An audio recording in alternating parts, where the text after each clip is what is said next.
Bottoms up. So, I wanted to talk about Atlas Shrugged in depth because I did a review, but I forgot a couple of things, right?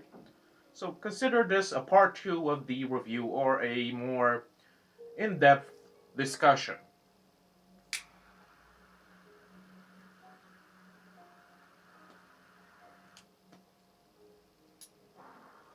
Now, first and foremost, you know, I'm gonna give my answer to the infamous question, who is John Galt? Right? Who is John Galt? We are constantly being bombarded with this question throughout the book, and my answer to this is, who is John Galt? I don't give a fuck. Who gives a fuck? Right? Who gives a fuck? Right? You know, John Galt, he developed this special motor that uses free energy and blah blah blah. It could revolutionize the whole world basically, you know. And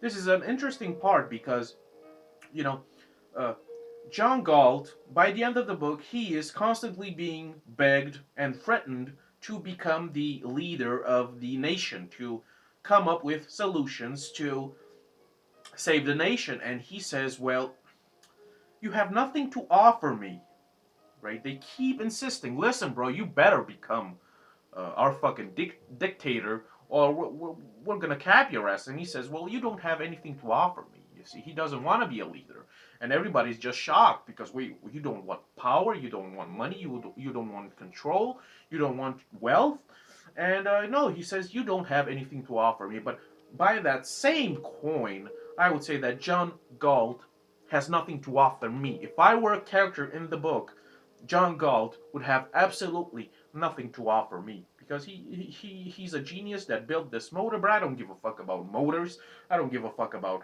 free energy. I don't care about the betterment of society. So John Galt is completely irrelevant to me, and he has nothing to offer me. So who is John Galt?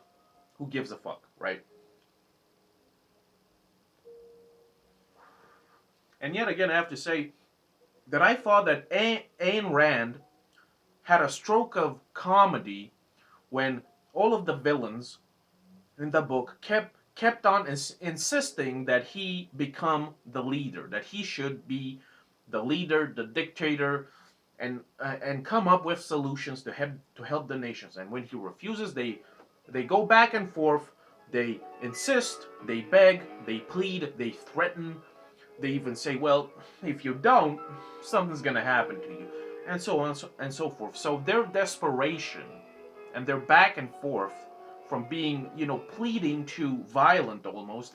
I thought that Ayn Rand had a stroke of genius comedy, but no, she was dead ass, dead serious. This was a dead serious scene, and it failed to deliver. Right? It failed to deliver.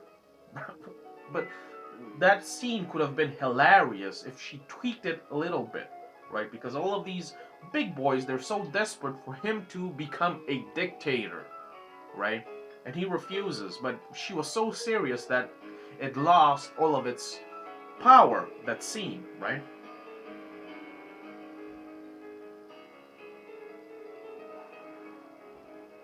But what I really want to talk about, the essence of this book is, of course, this ideology of living your life for your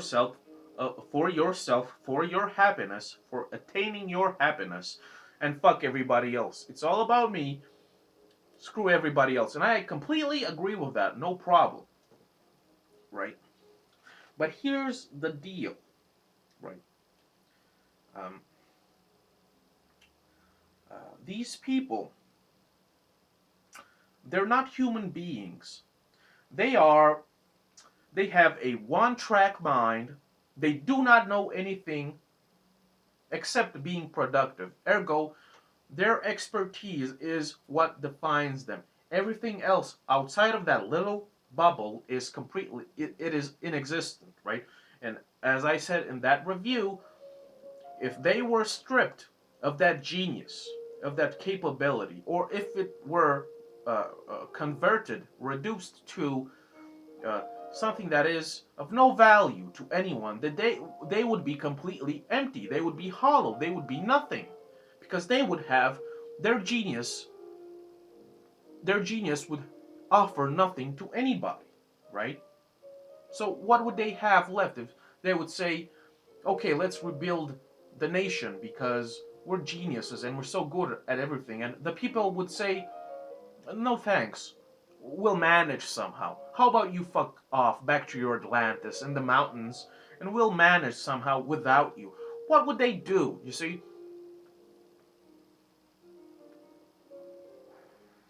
it would have been an amazing twist in this book, Atlas Shrugged, if the end would have been different.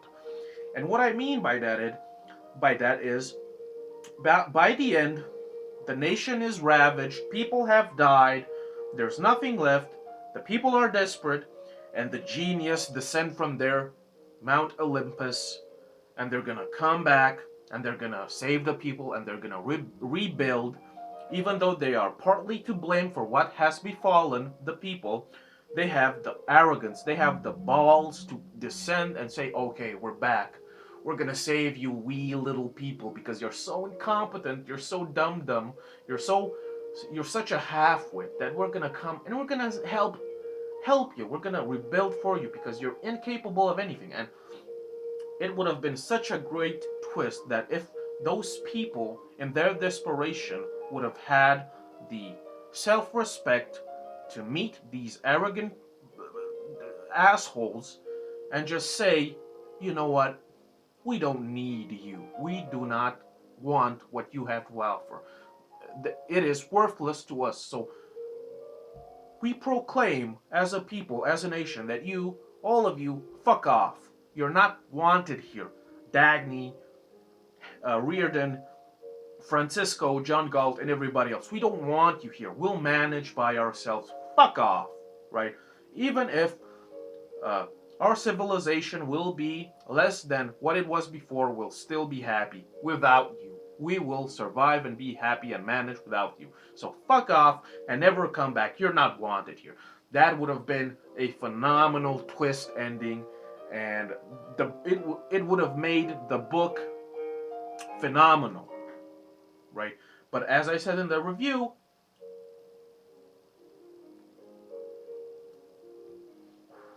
Ayn Rand is just too biased in favor of her genius characters. You see, they are not flawed. They cannot make mistakes. They are not bad people, which of course they are. They are flawed like everybody else. They are selfish like everybody else, and they should be subjected to the same kind of consequences for their actions. But no, by the end, they come back and it is subtly hinted at that the people welcome them with open arms because they are almost gods bringing back the fire of knowledge, like Prometheus, right? And the people, in their desperation, they welcome them, and that to me is just it is a lame, cringy ending. The people should have rejected them and told them to fuck off. That would have been a phenomenal ending, right? But of course, it didn't happen.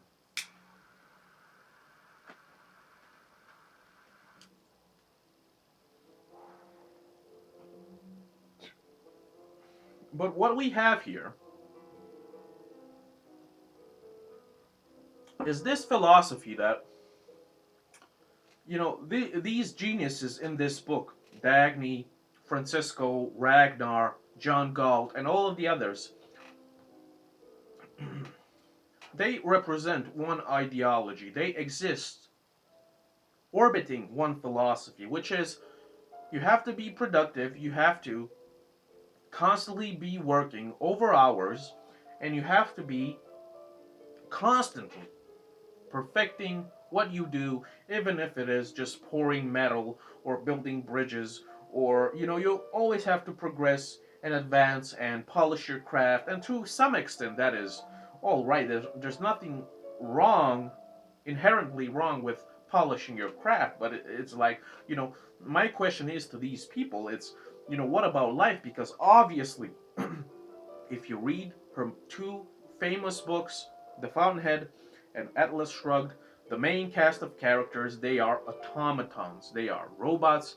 They do not know anything about life. They only know their standards, their principles, their convictions, and I don't know. To me, I have mine, but fuck, what about life? What about just enjoying life? What about living life? It's life is not about just being constantly productive and working tirelessly to build what? To build what? Because as Atlas Shrugged showed the book, that by the end every empire falls, and it will be rebuilt, and it will fall again. It will crumble to dust, and and in the end of all things, not even dust will remain. So what? Why be so invested? Why be so serious in all of this? Because at the end of the day, the result will always be the same. It will be nothingness, right?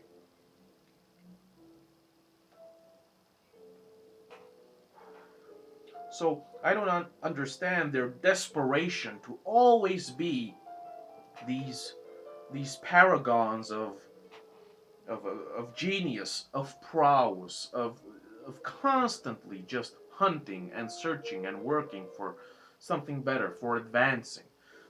Life is supposed to be lived. There's no problem with polishing your craft, whatever, but at the end of the day, bro, there has to be something more to life than just being the best at whatever you do, right? Because it will be an empty life otherwise, right? Everything becomes dull and boring in the end. And there will be only regrets. And these people, like I said in the review, they have nothing else to show for it than their so-called genius, their prowess at a single thing, where it could be building a motor or bridges or metal or a railroad. They only know one thing, only one thing, and they're so desperate to keep at it because without that they would be insignificant. They dread being insignificant. They dread having no worth attached to their names, right? And I think that's a tragedy. To be so stuck with this label that, well, I'm a genius, I should be constantly refining and, uh, you know, evolving and elevating myself and my craft. And it's like, for what? For what? Right? Because if they were stripped of those talents, they would be absolutely nobody. And that's what they dread the most. Because they equate life to just this bustle, this let's build big shiny things and let's build skyscrapers and boy oh boy the railroad and the trains and oh boy look at my bridge made out of weird and metal, and it's just like it's all gonna crumble to dust one day. Do you understand that? And nobody gives a fuck about uh, little uh, your little hobby, right? The problem is that they take themselves too seriously. That's a great sin. That's their great sin, their great crime, that they take themselves too seriously. They are too in love with themselves because they are better at something than most people, right?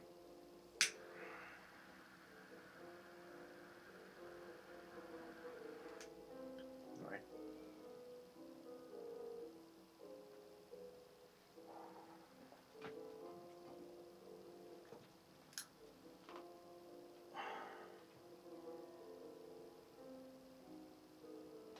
That's what I didn't like about this book at the end is that it is hinted at that the people just welcome these geniuses back after they are partly responsible for destroying the nation by leaving, right? So they're coming back They're gonna rebuild, and the people should just accept this and be, they should just bow down. They should just kneel and accept these geniuses because they know better. They're better at. They're better. They're skilled. They're talented. The people, the masses, the profane. They're just a bunch of halfwits, right? And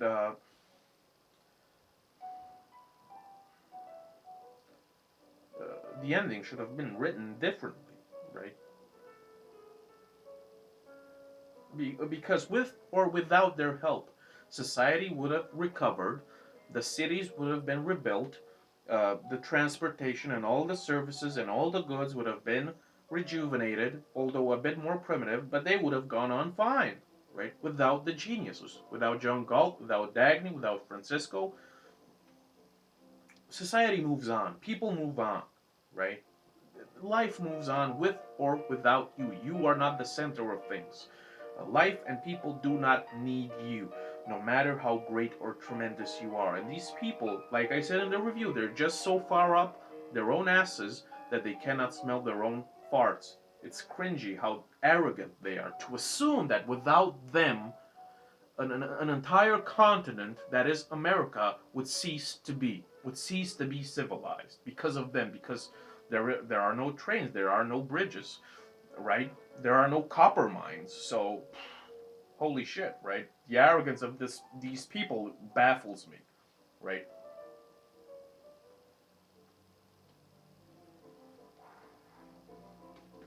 Uh, so that's about it. Like these people to me, in the Fountainhead and in Atlas Shrugged, these geniuses, they are empty, hollow robots, automatons. Without their skills, they would be absolutely useless. Their existence would be pointless, right? And they cannot accept that. Now, listen, they can be the best at what they do, but if their talent is of no worth to me or to you, then they are nothing by default, right? And they cannot imagine that what they have to offer is not required, is not needed. You see that horrible conceit that without them, the world would cease to spin. Uh, it's baffling how far up their own asses they are that they cannot imagine that they might be unnecessary to somebody else. They think that the masses and the nation, they just can't wait for them to come back from their utopia, from their Atlantis, right? And it isn't so. This is fantasy, right? This is not real. This is not reality we're talking about here. This is just a fantasy that the genius come down and wouldn't you know it, everything is solved. That doesn't work out in real life. Real life doesn't work that way.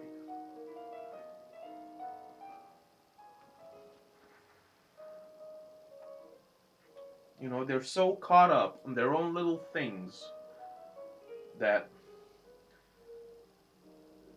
life becomes a schedule, that it becomes a sort of regiment to do what you're good at. And, life becomes a joke, essentially. It becomes irrelevant, you know. What happened to just living life and enjoying life? You don't have to equate everything you do and everything you think to just greatness. I'm tremendous. I'm a genius. Every second of every day is spent on producing something. I'm not wasting my time. That's your idea. That's your conjecture. It doesn't mean that it's true. We're all wasting our lives in some way or another, whether we're just sleeping or uh, working, to better ourselves or improve something, right? They don't understand the quintessence of life, which is degradation. It is annihilation. That is the essence of life. That is what life strives for.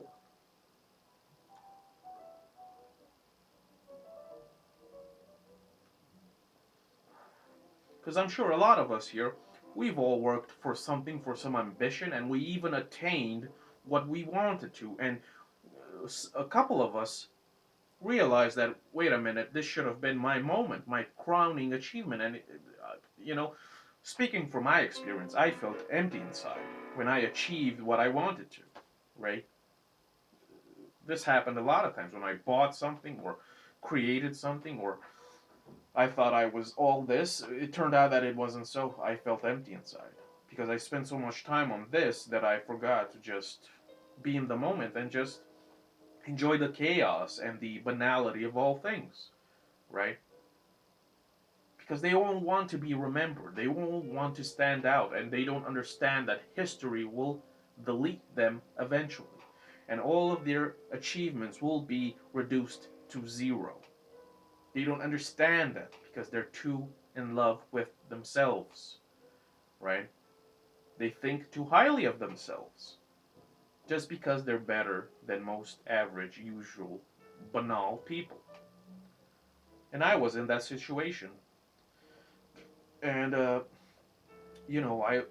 cured myself of that disease of being, of being in love with yourself and thinking that you're all that. Because life will eventually slap you back into your place. Karma. You get what you deserve.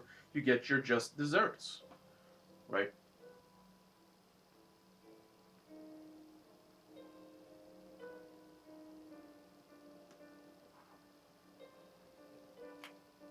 But maybe I'm wrong. Who knows, right? This is just my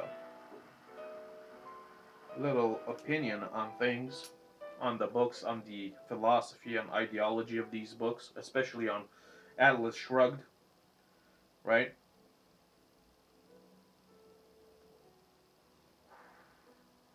These people, they don't know anything else except what they're good at.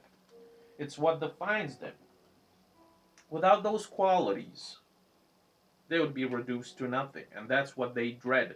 They despair. And that's why they are so hectic in always being productive. Because if they stand one moment still and just look or stare at the abyss, they will realize the clowns that they really are. That life, society, people, whatever, they do not care, and everything moves on with you or without you. No matter who you are, no matter what you bring to the table, it moves on with you or without you.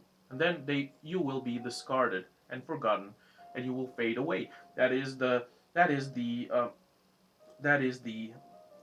way of all things. That is how life operates, right? So I think it's better to separate yourself sometimes from your activities and just be in the moment. Laze about, have a beer, have a cigar. Don't be so desperate all the time to prove to you. You see, these people, they're trying to prove to themselves and to convince themselves that they're all that. They're all that. They are the geniuses from Olympus. They are the inheritors of Prometheus, who descend and bring fire back to New York and to the nation. And of course, it's just a narcissistic fantasy, right?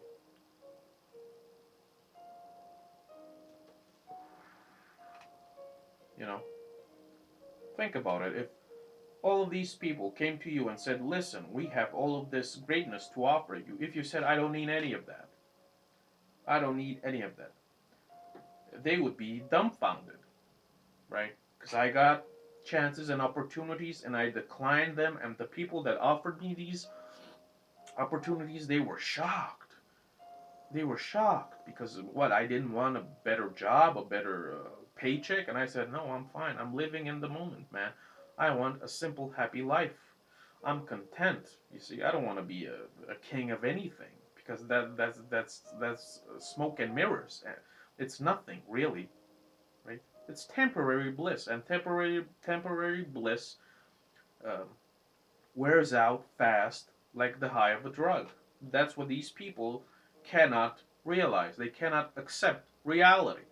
See, which makes them illogical. They're children. They are naive children. They are living a fantasy that they're gonna save New York with their, uh, with their talents and their aptitudes and their skills, which isn't, of course, isn't the case. They're deluded with their illusions and delusions.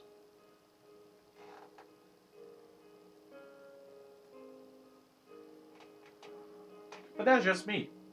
Maybe I'm wrong about all of this. Who knows? But that's about it. About Atlas Shrugged, objectivism, and Rand. This ideology that your sole reason to exist is to serve yourself and find your happiness. And I agree with that, but don't be such a narcissist. Nobody cares, bro. Stop being so cringy. That's what I would tell John Galt and his pals. They take themselves too seriously because, for all of their knowledge, for all of their big brained IQ, they don't realize the essence of history, of human life, that no matter what happens, it will all be reduced to nothing eventually. Right? It's pointless to struggle to prove, especially to yourself and to others, that you're so special, you're so unique, you're tremendous. All of the greats of this world will fade away, and all of their deeds and achievements will be disintegrated. Right? It is the nature of all things. That is how this reality operates, and this is the one and only truth, the one and only logical reasoning that they cannot accept. Because if they faced this reality, it would crush them. It would crush them. Right? John Galt can build a motor. Hank Reardon can make metal. Dagny can build bridges and drive trains. Big fucking deal, bro. Others have done it. Others will do it after you. You know, whatever, whatever. Don't take yourself too seriously. Don't become a John Galt, because John Galt and his long ass speech, rambling, he was rambling to an audience, to an auditorium filled with crickets, right? And he did not realize this because he took himself too seriously. He did not realize that he had become a buffoon, a stooge, a jester, a clown, right? But that's just me. Thanks for watching, and see ya.